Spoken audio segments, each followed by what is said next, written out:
And welcome back to my YouTube channel. हमारा जो आज का टॉपिक है वो हमने तैयार किया है, जो हमारा अपकमिंग एग्जाम है वन दरोगा उसको लेकर भी, और जो हमारी 10th क्लास है उसमें भी आपका जो फर्स्ट चैप्टर है केमिस्ट्री में, साइंस में, वो आपका केमिकल रिएक्शंस एंड इक्वेशंस है। ठीक है, दोनों को ध्यान में रखते हुए हमने ये आज वीडियो तैयार की है। सबसे पहले बात करते हैं केमिकल रिएक्शंस होती क्या है। Chemical reaction is a process which transform one or more substances into new substances. During chemical reaction, new substances with new properties are formed. ऐसी रिएक्शंस जिसके थ्रू एक या एक से ज्यादा सब्सटेंसेस किसी नए सब्सटेंसेस में चेंज हो जाता है और उसकी जो प्रॉपर्टीज होती है वो बिल्कुल क्या होती है, आपका नई होती है। ठीक है, तो ऐसी रिएक्शंस को हम क्या कहते हैं, केमिकल रिएक्शंस कहते हैं। केमिकल रिएक्शंस एग्जांपल के उस पे देखते हैं। जब हम आयरन की रिएक्शन ऑक्सीजन के साथ कराते हैं तो हमारे पास एक नया जो प्रोडक्ट बनता है वो आयरन ऑक्साइड बनता है, जो आयरन और ऑक्सीजन से बिल्कुल क्या होता है, जिसकी प्रॉपर्टीज होती है डिफरेंट होती है। ठीक है, इसके बाद बात करते हैं हमें कैसे पता चलता है कि कोई भी केमिकल रिएक्शन हुई है। उसके लिए क्या होती है, कुछ ना कुछ आइडेंटिफिकेशन होती है जिनसे हमें पता चलता है एक केमिकल रिएक्शन हो रही है। ठीक, सबसे पहले इवोल्यूशन ऑफ गैसेस, कोई भी गैस निकलेगी। दूसरी चीज चेंज इन कलर, अगर जब हम रिएक्टेंट मिला रहे थे तो उनका कलर येलो था और प्रोडक्ट बनने के बाद उसका जो कलर हुआ आपका ग्रीन कलर का हो जाता है, तो कलर क्या हो जाता है, आपका चेंज हो जाता है। दूसरी चीज चेंज क्या होता है, चेंज इन स्टेट, उसकी जो स्टेट होती है वो चेंज हो जाती है। चेंज इन टेम्परेचर, जब हम दो रिएक्टेंट को आपस में किसी टेस्ट ट्यूब के अंदर मिलाते हैं तो वहां पर क्या होता है, टेस्ट ट्यूब का जो टेम्परेचर होता है वो इंक्रीज हो जाता है, तो टेम्परेचर क्या होता है, आपका चेंज हो जाता है। फॉर्मेशन ऑफ प्रेसिपिटेशन, और वहां पर क्या होता है, प्रेसिपिटेट भी फॉर्म्ड होते हैं। ठीक, इसके बाद बात करते हैं चेंजेस की। ठीक है, चेंजेस आपके दो तरह के हो सकते हैं। जब कोई भी एक केमिकल रिएक्शंस होती है उसमें जो चेंज आते हैं वो दो तरह के हो सकते हैं। एक होता है आपका फिजिकल चेंजेस और एक होता है आपका केमिकल चेंजेस। फिजिकल चेंजेस की बात करते हैं। If a change involve change in colour और state but no new substances is form. ठीक है, ऐसे चेंजेस क्या कहलाते हैं, आपका फिजिकल चेंजेस कहलाते हैं। ठीक है जी, ऐसे चेंजेस जिसमें सिर्फ और सिर्फ कलर और स्टेट चेंज हो रही है, कोई नया सब्सटेंस फॉर्म नहीं हो रहा है, तो ऐसे चेंजेस को हम क्या कहते हैं, फिजिकल चेंजेस कहते हैं। इसके बाद बात करते हैं केमिकल चेंजेस की। If changes involve formation of new substances, अगर चेंज इस तरह से हो रहा है कि हमारे पास जो सब्सटेंस है वो कंप्लीटली क्या बन रहा है, आपका नया बन रहा है। ठीक है, तो ऐसे चेंजेस को हम क्या कहते हैं, केमिकल चेंजेस बोलते हैं। उसके बाद बात करते हैं केमिकल इक्वेशन की।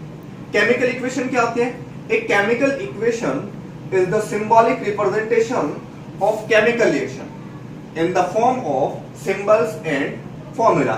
जब हम किसी भी केमिकल इक्वेशन को उसको सिंबल की फॉर्म में या फॉर्मूला की फॉर्म में क्या करते हैं, रिप्रेजेंट करते हैं, तो उसको हम क्या कहते हैं, केमिकल इक्वेशन बोलते हैं।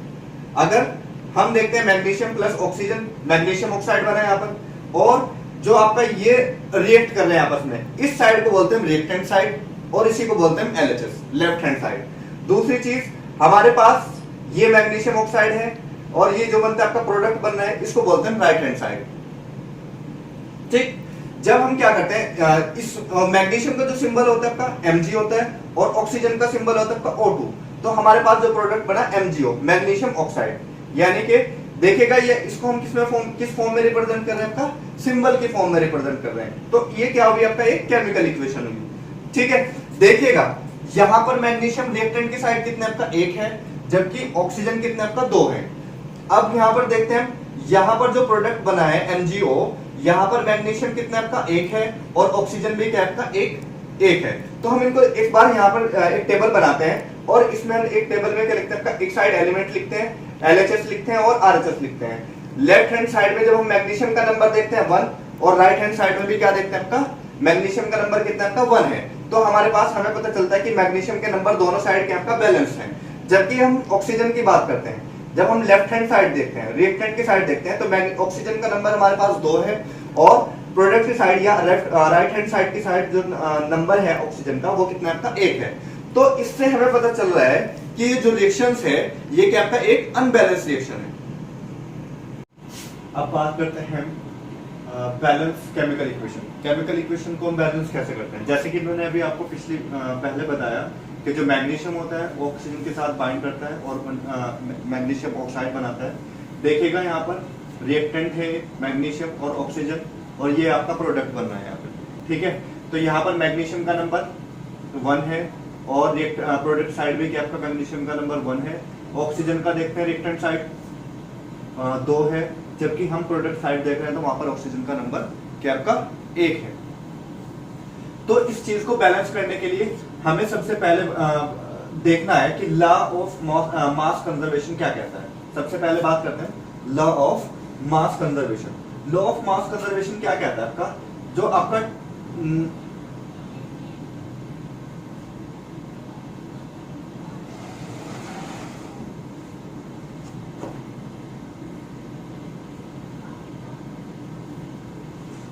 दोबारा कर शुरू बात करते हैं balance chemical equation. Chemical equations को हम बैलेंस कैसे करते हैं, जैसे मैंने भी अभी आपको बताया था, जो मैग्नीशियम होता है वो ऑक्सीजन के साथ बाइंड करता है और मैग्नीशियम ऑक्साइड बनाता है।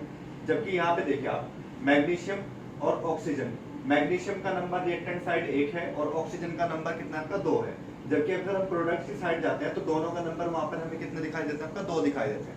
तो इस चीज को बैलेंस करने के लिए सबसे पहले हमें पता होना चाहिए कि लॉ ऑफ मास कंजर्वेशन क्या कहता है। लॉ ऑफ मास कंजर्वेशन कहता है कि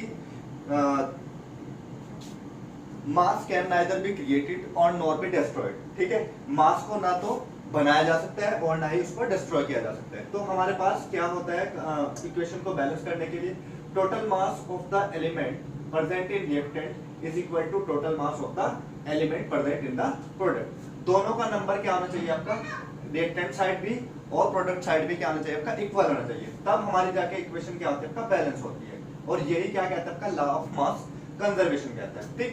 तो जब हम बैलेंस की बात करते हैं तो सबसे पहला स्टेप लेते हैं। सबसे पहला स्टेप क्या कहता है, write balanced equation, unbalanced equation and draw boxes around each formula. देखिएगा जैसे आपका इक्वेशन ये Fe plus H2O is equal to Fe3O4 plus H2, ठीक। तो सबसे पहले क्या करते हैं, अनबैलेंस्ड इक्वेशन रखते हैं। देखिएगा यहाँ पर Fe देखेगा और ये आपका H2O है, ये दोनों साइड क्या होगी आपका रिएक्टेंट साइड होगी, और यहाँ पर आपका ये प्रोडक्ट बन रहा है। यहाँ पर Fe देखिए कितने आपका, और हाइड्रोजन देखिए कितने हैं, और ऑक्सीजन देखिएगा।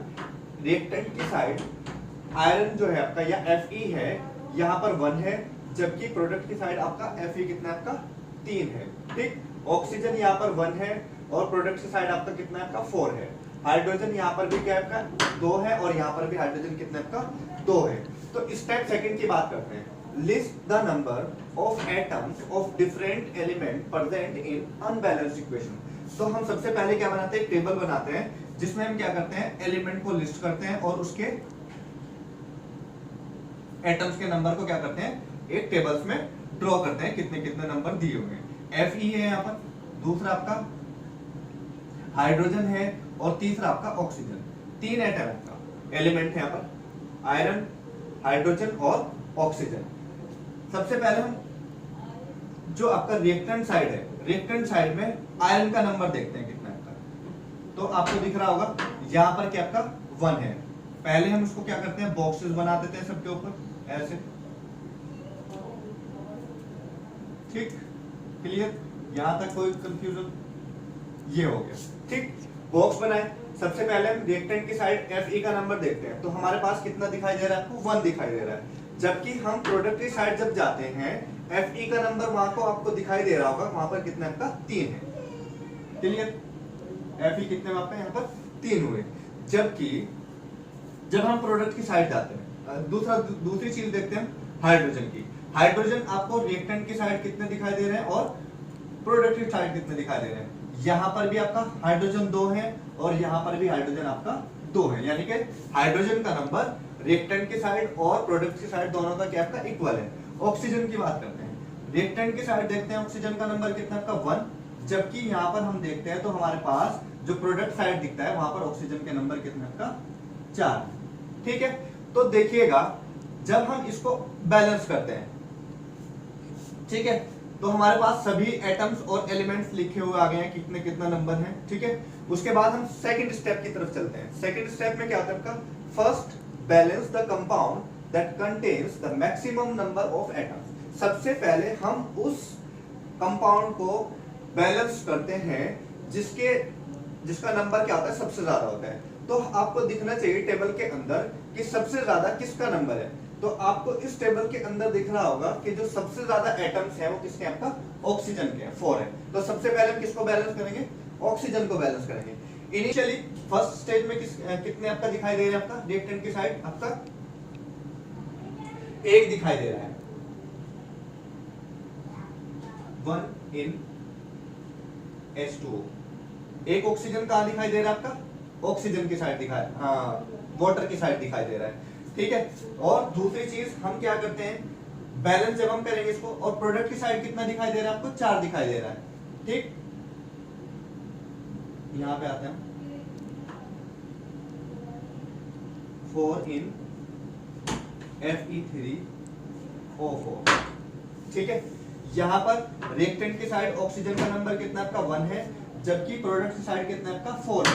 तो इस चीज को हम बैलेंस कैसे करते हैं, तो हमारे पास ये जो ऑक्सीजन 4 यहाँ पर है प्रोडक्ट की साइड, इतने ही ऑक्सीजन हमारे पास यहाँ होने चाहिए रिएक्टेंट की साइड, तब जाके हमारा क्या होगा, ऑक्सीजन नंबर क्या हो जाएगा आपका, बैलेंस हो जाएगा। तो मैं क्या करता हूँ, इसके साथ 4 का मल्टीप्लाई कर देता हूँ, तो हमारे पास क्या हो जाएगा आपका, इक्वल हो जाएगा। यहाँ पर भी ऑक्सीजन का नंबर 4 हो जाएगा और यहाँ पर भी ऑक्सीजन का नंबर क्या हो जाएगा आपका, 4 हो जाएगा। 2O Fe3O4 एंड H2, ठीक है।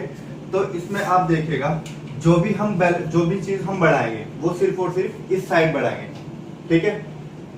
ये जो होता है आपका, इसको बोलते हैं स्टोइचियोमेट्रिक कोएफिशिएंट। ये जो वाला पोर्शन होता है, जब हम किसी चीज का नंबर आगे बढ़ा रहे हैं, आगे की साइड बढ़ाते हैं, उस पोर्शन को हम क्या कहते हैं, स्टोइचियोमेट्रिक कोएफिशिएंट बोलते हैं, ठीक है।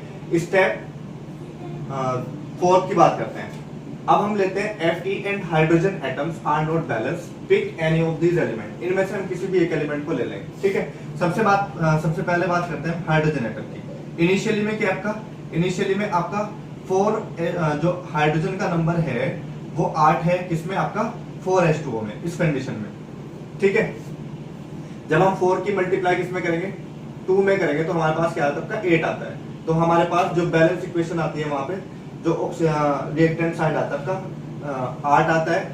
और जब हम देखते हैं प्रोडक्ट की साइड, प्रोडक्ट में जब हम देखते हैं यहाँ पर हमारे सिर्फ और सिर्फ 2 हाइड्रोजन आते हैं, वो भी किसमें आपका,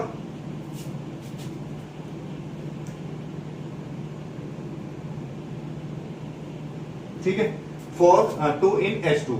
तो जब हम इसको क्या करते हैं, बैलेंस करते हैं, तो हम 4 में इसकी क्या कर देते हैं आपका, मल्टीप्लाई कर देते हैं। तो हमारे पास यहाँ पर प्रोडक्ट की साइड भी कितने हाइड्रोजन हो जाएंगे आपका, 8 हाइड्रोजन हो जाएंगे, ठीक है। तो हमारे पास जो इक्वेशन होगी Fe प्लस 4H2O Fe3O4, और जब हमने इसको बैलेंस किया तो हमारे पास हमने क्या किया, 4 से इसमें मल्टीप्लाई किया, तो ये हमारे पास 4H2 हो जाएगा। तो हम इस चीज को हम क्या करते हैं, जब भी हम कोई नंबर बढ़ा रहे हैं, ये नहीं कि हम उसको बाद में बढ़ाएं, हम उसको क्या करते हैं, स्टार्टिंग में बढ़ाते हैं। इस जगह को हम क्या कहते हैं, स्टोइचियोमेट्रिक कोएफिशिएंट बोलते हैं, ठीक है। तो ये हमारे पास यहाँ पर देखिएगा, यहाँ पर हाइड्रोजन कितने हैं, 4 × 2 = 8, और यहाँ पर भी 4 × 2 = 8। तो हमारे पास जो हाइड्रोजन है वो क्या बैलेंस हो गए हैं। स्टेप 5 की बात करते हैं। Now pick Fe atoms. इसके बाद हम क्या लेते हैं, आपका Fe एटम्स को लेते हैं। Atoms of Fe initially condition में क्या आपका, रिएक्टेंट साइड देखते हैं। रिएक्टेंट साइड हमारे पास सिर्फ और सिर्फ कितना आपका, 1 Fe एटम है, और जब हम प्रोडक्ट की साइड जाते हैं तो हमारे पास कितने आपका Fe आपका, वो कितने आपका 3 है। तो हमारे पास कब बैलेंस होएगा, जब हमारे पास रिएक्टेंट साइड भी क्या हो जाए आपका 3 Fe हो जाए, या फिर आपका प्रोडक्ट साइड भी क्या हो जाए आपका 1 Fe एटम्स हो जाए। तो हमारे पास इसको हम बैलेंस करने के लिए रिएक्टेंट साइड हम क्या कर देते हैं, 3 से मल्टीप्लाई कर देते हैं। तो हमारे पास इक्वेशन जो आती है बैलेंस होने के बाद 3Fe। देखिए यहाँ पर भी हमने किसमें बढ़ाया आपका, स्टार्टिंग में Fe को बढ़ाया, 3 नंबर बढ़ाया है। क्यों, क्योंकि यहाँ पर क्या आता है आपका, ये स्टोइचियोमेट्रिक कोएफिशिएंट होता है। तो 3Fe plus 4H2O Fe3O4 and plus 4H2, ठीक। नेक्स्ट स्टेप आता है स्टेप 6। स्टेप 6 क्या कहता है आपका, finally check the corrections of the balance equation. इसके बाद हम क्या करते हैं, बैलेंस इक्वेशन को क्या करते हैं, करेक्शन चेक करते हैं कि हमारी इक्वेशन बैलेंस हुई है या नहीं। ठीक है, तो देखिएगा आप लोग 3Fe और 4H2O और Fe3O4 एंड 4H2। देखिएगा यहाँ पर जो रिएक्टेंट साइड है, रिएक्टेंट साइड में सबसे पहले क्या रहते हैं, Fe को रहते हैं। Fe का नंबर कितना है आपका 3। प्रोडक्ट की साइड आते हैं, Fe का नंबर कितना है आपका 3, यानी कि हमारे पास दोनों साइड, रिएक्टेंट साइड भी और प्रोडक्ट की साइड भी Fe का नंबर क्या हो गया आपका, इक्वल हो गया। अब बात करते हैं हाइड्रोजन की। देखिए हाइड्रोजन की बात करते हैं तो जब हम 4 की मल्टीप्लाई 2 से करते हैं तो हमारे पास क्या आता है आपका 8 आता है। तो रिएक्टेंट की साइड हमारे पास हाइड्रोजन कितने आपका 8। प्रोडक्ट की साइड चलते हैं, यहां पर देखिएगा आप लोग, जब हमारे पास ये 4 है यहाँ पे और ये 2 है, जब दोनों की मल्टीप्लाई करते हैं तो हमारे पास 8 हाइड्रोजन आते हैं। तो हमारे पास हाइड्रोजन भी क्या आपका रिएक्टेंट और प्रोडक्ट की साइड दोनों की साइड क्या आपका इक्वल है। अब बात करते हैं ऑक्सीजन की। ऑक्सीजन की देखिएगा आप लोग, ऑक्सीजन यहाँ पर देखिएगा 4 है यहाँ पर, क्योंकि ये जो मल्टीप्लाई है, ये जो 4 यहाँ पर लिखा हुआ है ये ऑक्सीजन के साथ भी काउंट होगा। तो हमारे पास ऑक्सीजन का नंबर कितना हुआ आपका 4 रिएक्टेंट की साइड। जबकि जब हम प्रोडक्ट की साइड जाते हैं तो हमारे पास यहाँ पे क्या दिख रहा है आपका O4। तो हमारे पास रिएक्टेंट और प्रोडक्ट की साइड दोनों साइड ऑक्सीजन का नंबर कितना है आपका 4 है। ठीक है, तो ये एक मेथड है इक्वेशन को बैलेंस करने का। ठीक है,